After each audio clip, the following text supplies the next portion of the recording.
Después de la fiesta de la dedicación, Jesús regresa a Capernaum para los 2 meses finales de su ministerio en Galilea.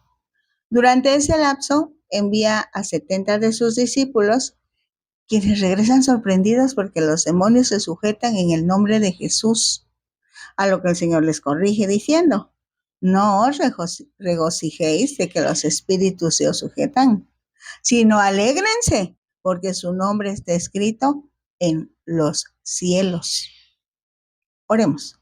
Padre, muchas gracias, porque siempre tienes cuidado de nosotros. Tienes cuidado de que nosotros estemos bien entendidos cuál es nuestro lugar, qué es lo que nos debe ocupar, en dónde quieres que pongamos atención. Gracias, gracias, Señor, gracias.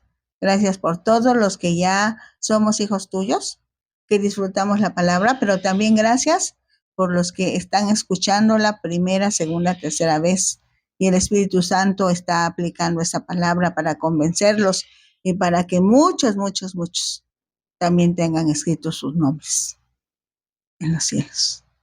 Gracias, Jesús. Amén. Vamos a Lucas 9, del 51 al 56. Cuando se cumplió el tiempo en que él había de ser recibido arriba, afirmó su rostro para ir a Jerusalén. Este versículo marca el cambio en el ministerio de Jesús, pues significa la decisión de aceptar ser sacrificado, significa la entrega total.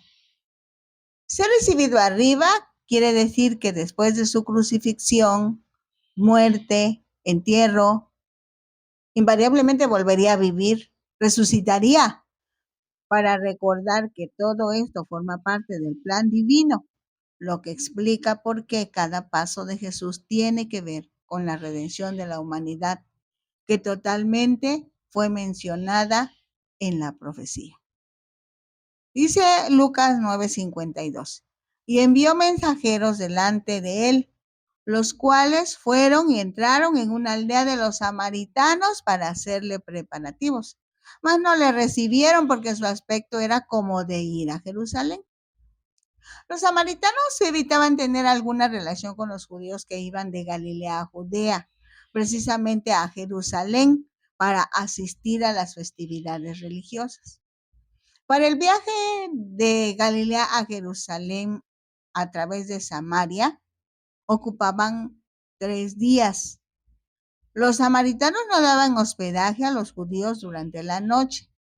Esa conducta de los samaritanos obligaba a los judíos a hacer el viaje cruzando al otro lado del Jordán. No obstante, Jesús no cruzó el Jordán, sino que caminó por Galilea, Samaria y llegó a Judea. Dice Lucas 9:54. Viendo esto, sus discípulos, Jacobo y Juan, dijeron: Señor, ¿quieres que mandemos que descienda fuego del cielo como hizo Elías y los consuma? En Segunda de Reyes, en el capítulo 1, de los versículos 8 al 16, encontramos este relato. Y ellos le respondieron: un varón que tenía vestido de pelo y ceñía sus lomos con un cinturón de cuero. Entonces él dijo: es Elías Tisbita. Luego envió a él un capitán de 50 con sus 50, el cual subió a donde él estaba. Y aquí que el que estaba sentado en la cumbre del monte, y aquí que él estaba sentado en la cumbre del monte. Y el capitán le dijo: varón de Dios, el rey ha dicho que desciendas. Y Elías respondió y dijo al capitán de 50: si yo soy varón de Dios, descienda fuego del cielo y consúmate con tus 50. Y descendió fuego del cielo que lo consumió a él y a sus 50. Volvió el rey a enviar a él otro capitán de 50 con sus 50. Y le habló y dijo: varón de Dios, el rey ha dicho así, desciende pronto. Y le respondió Elías y dijo: si yo soy varón de Dios, descienda fuego del cielo y consúmate con tus 50. Y descendió fuego del cielo y lo consumió a él y a sus 50. Volvió a enviar al tercer capitán de 50 con sus 50. Y subiendo aquel tercer capitán de 50, se puso de rodillas delante de Elías y le rogó diciendo: varón de Dios, te ruego que sea de valor delante de tus ojos mi vida y la vida de estos tus 50 siervos. He aquí ha descendido fuego del cielo y ha consumido a los dos primeros capitanes de 50 con sus 50. Sea estimada ahora mi vida delante de tus ojos. Entonces el ángel de Jehová dijo a Elías: desciende con él, no tengas miedo de él. Y él se levantó y descendió con él al rey. Y le dijo: así ha dicho Jehová, por cuanto enviaste mensajeros a consultar a Baal-zebub, dios de Ecrón, ¿no hay Dios en Israel para consultar en su palabra? No te levantarás, por tanto, del lecho en que estás, sino que de cierto morirás. Pensando en esta experiencia, es que Jacobo y Juan hicieron su sugerencia, mostrando la naturaleza humana respecto a la fidelidad para los que se piensa son compañeros y merecen cuidados, atenciones, respeto. Pero a los que no tienen esas características, no se les concede ninguna misericordia. Dice Lucas 9:55. Entonces, volviéndose él, los reprendió diciendo: vosotros no sabéis de qué espíritu sois, porque el Hijo del Hombre no ha venido para perder las almas de los hombres, sino para salvarlas. Y se fueron a otra aldea. Este inconveniente revela la falta de comprensión de los discípulos de Jesús en relación con la misión de Jesús. Revela también el prejuicio que existía entre judíos y samaritanos, que se derivaba en enemistad. La reacción de Jesús desafía las normas sociales y enseña a los discípulos que el amor debe prevalecer sobre el odio. Este tema ya lo había manifestado Jesús en otro momento, cuando en Mateo 5:44 se lee: pero yo os digo, amad a vuestros enemigos y orad por los que os persiguen. En estos pasajes se manifiesta la importancia de responder al rechazo y la hostilidad con amor y oración, en lugar de ira, en lugar de odio. Esta enseñanza de Jesús es muy clara. La identidad de los seguidores de Cristo estará marcada por amor y misericordia, pues el propósito de los hijos de Dios no es condenar, sino ofrecer perdón y esperanza. Ahora revisemos Lucas 17 de los versículos 11 al 19. Dice el versículo 11: yendo Jesús a Jerusalén, pasaba entre Samaria y Galilea. Jesús no cruzó el Jordán, ya lo dijimos, como generalmente lo hacían los judíos, ya que no se llevaban con los samaritanos. Jesús siguió de norte a sur, así que forzosamente tenía que caminar por terreno de Samaria y Galilea. Dice el versículo 12 de Lucas 17: y al entrar en una aldea, le salieron al encuentro 10 hombres leprosos, los cuales se pararon de lejos y alzaron la voz diciendo: Jesús, Maestro, ten misericordia de nosotros. La lepra era considerada una enfermedad impura que hacía que la persona fuera declarada inmunda. Así que era declarada inmunda ritual y socialmente hablando. Los leprosos vivían fuera de las ciudades, en lugares llamados leprosarios, junto con todos los que tuvieran alguna enfermedad de la piel que a juicio del sacerdote fuera considerada contagiosa. Así podía suceder que alguna persona solo tuviera problemas de la piel por exposición a los rayos solares, por alergia a alguna sustancia con la que se tenía contacto. Pero si a juicio del sacerdote se corría algún riesgo de contagio, también eran llevados al leprosario y muchas veces era ahí donde adquirían la lepra propiamente dicha.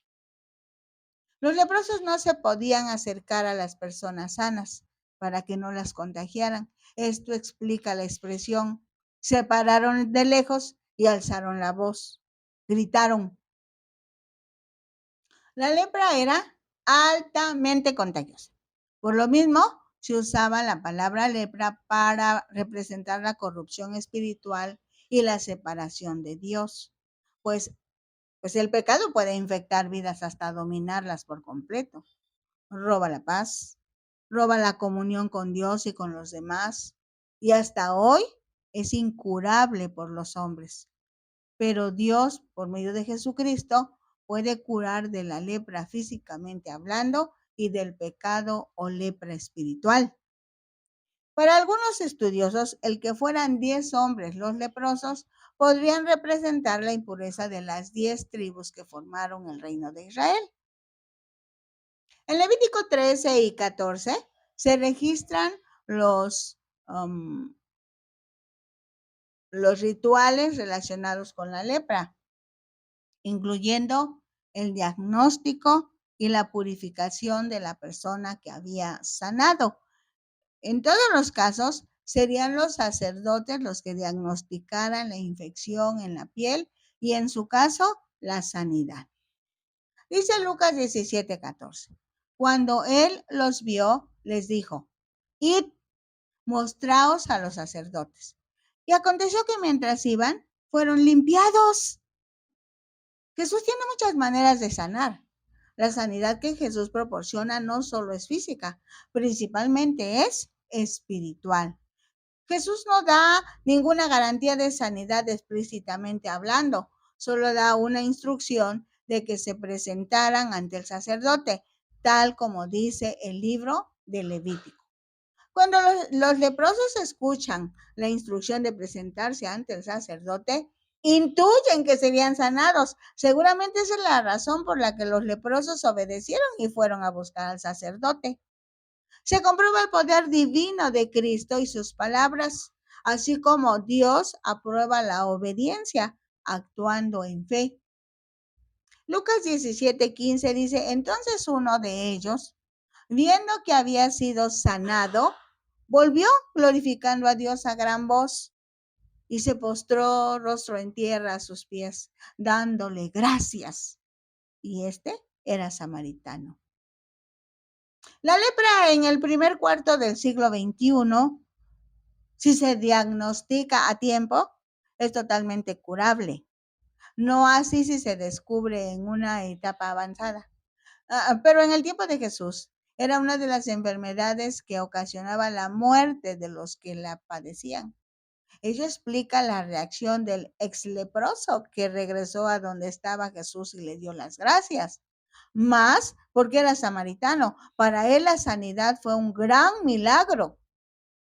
Este pasaje resalta la importancia de la fe y la gratitud en la vida de los creyentes.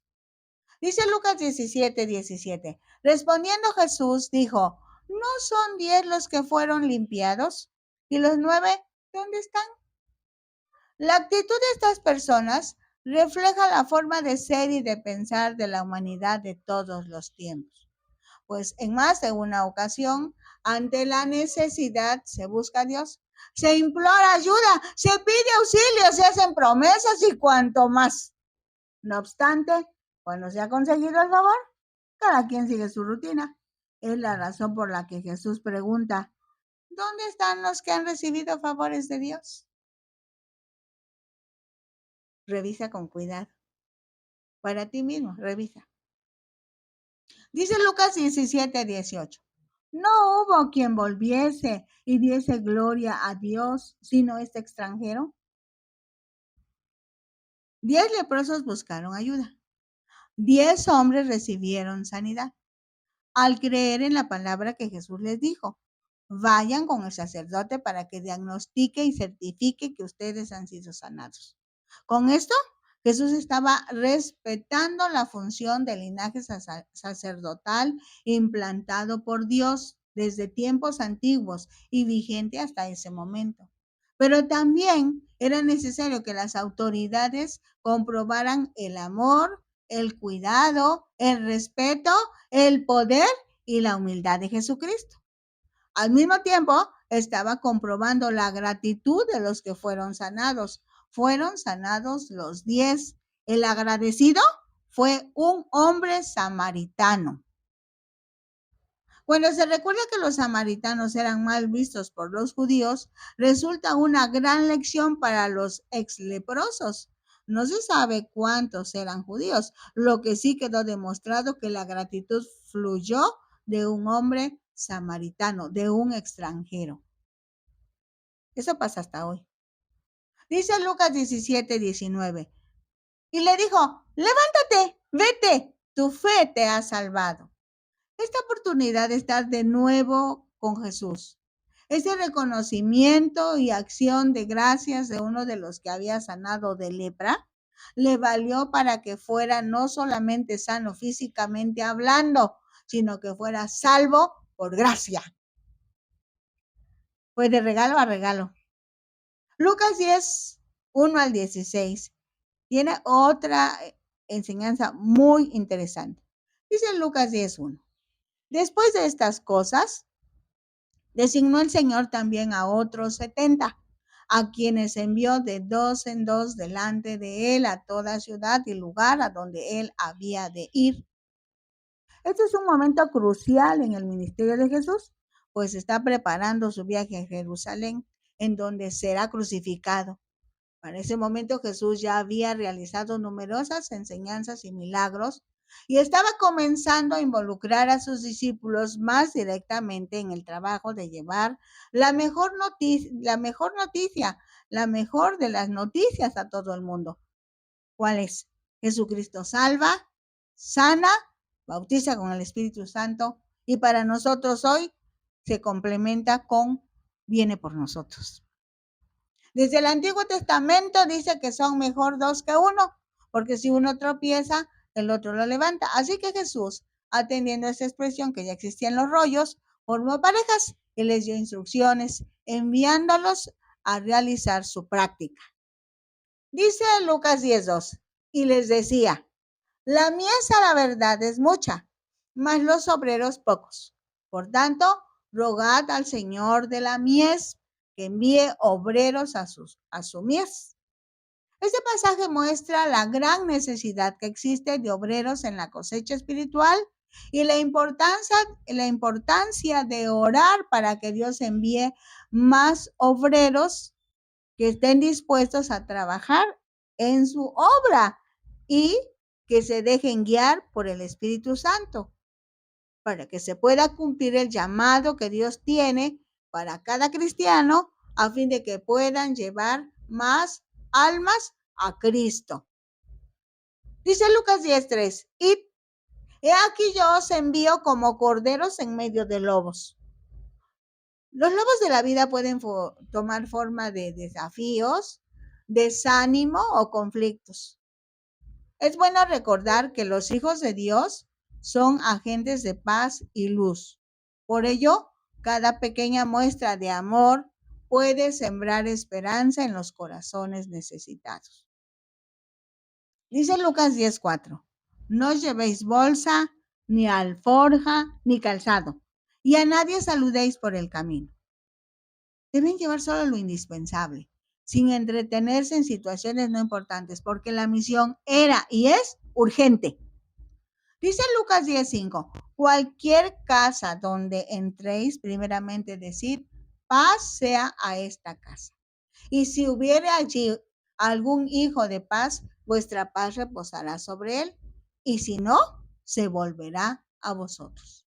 Así que los enviados, en primer lugar, son agentes de paz, entendiéndose por paz no solo la ausencia de conflicto o guerra, también significa un estado de bienestar, armonía y plenitud en todas las relaciones, en las relaciones con Dios, en las relaciones con los demás, en las relaciones con la naturaleza y en las relaciones con uno mismo. Si gustas, puedes empezar por ti mismo, por la naturaleza, por los demás y por Dios. Paz implica integridad, salud, prosperidad y seguridad. Incluye la tranquilidad del corazón, el consuelo que viene del Espíritu Santo y la serenidad interior. Dice Lucas 17, y pasad en aquella misma casa, comiendo y bebiendo lo que os den, porque el obrero es digno de su salario. No os paséis de casa en casa. Aquí está demostrada la práctica de un espíritu sencillo, humilde, atento, discreto, servicial, aprendiendo a servir a los demás y a depender de los demás. Como se ve, no hay ninguna autosuficiencia, tampoco independencia, pues bien dice el apóstol Pablo, somos miembros los unos de los otros y siervos en particular. Dice Lucas 18, en cualquier ciudad donde entréis y os reciban, comed lo que os pongan delante y sanad a los enfermos que en ella haya y decirles, se ha acercado a vosotros el reino de Dios. Repite la necesidad de aceptar lo que ofrezcan los anfitriones de la casa donde lleguen los enviados de Jesús para establecer su reino. Desde otro punto de vista, deben y describiendo, deben demostrar el amor, el perdón y la sanidad que hay en el nombre de Jesucristo, a fin de que su reino sea establecido aquí en la tierra, haciendo énfasis en que ese primer mensaje de Juan Bautista y de Jesús, para que tenga fiel cumplimiento. ¿Cuál era ese mensaje? El reino de Dios se ha acercado. Dice Lucas 10:10, mas en cualquier ciudad donde entréis y no os reciban, saliendo por sus calles, decid, aún el polvo de vuestra ciudad que se ha pegado a nuestros pies, lo sacudimos contra vosotros. Pero esto sabed, que el reino de Dios se ha acercado a vosotros. Sea que los reciban o los rechacen, siempre deben puntualizar el mensaje que se debe entregar a todos y cada uno de los presentes en un determinado lugar. El mensaje es el mismo, lo reciban o no. Es verdad inquebrantable, es la promesa cumplida, es la fidelidad de Dios comprobada. El reino de Dios se ha acercado. Gloria a Dios. Dice Lucas 10:12, y os digo que en aquel día será más tolerable el castigo para Sodoma que para aquella ciudad. Según el Antiguo Testamento, en Génesis 19:24-28, leemos, entonces Jehová hizo llover sobre Sodoma y Gomorra azufre y fuego de parte de Jehová desde los cielos, y destruyó las ciudades y toda aquella llanura con todos los moradores de aquellas ciudades y el fruto de la tierra. Entonces la mujer de Lot miró atrás a espaldas de él y se volvió estatua de sal. Y subió Abraham por la mañana al lugar donde había estado delante de Jehová y miró hacia Sodoma y Gomorra y hacia toda la tierra de aquella llanura miró, y aquí que el humo subía de la tierra como el humo de un horno. En Lucas 10:12 la expresión en aquel día se refiere al día del juicio. Aunque por el pecado de Sodoma y Gomorra Dios tuvo que destruir esas ciudades, las personas que en ese momento estaban escuchando al Señor Jesús tenían aún más responsabilidad porque Dios mismo tomó forma humana. Vino hasta la tierra para explicar todo lo relacionado con su reino, el reino de Dios, haciendo demostraciones del gran amor, del gran poder, de la gran fidelidad de Dios para con sus criaturas. ¿Y qué tal para nosotros? La responsabilidad creo que todavía es mayor. Dice Lucas 10:13, ¡ay de ti, Corazín! ¡Ay de ti, Betsaida!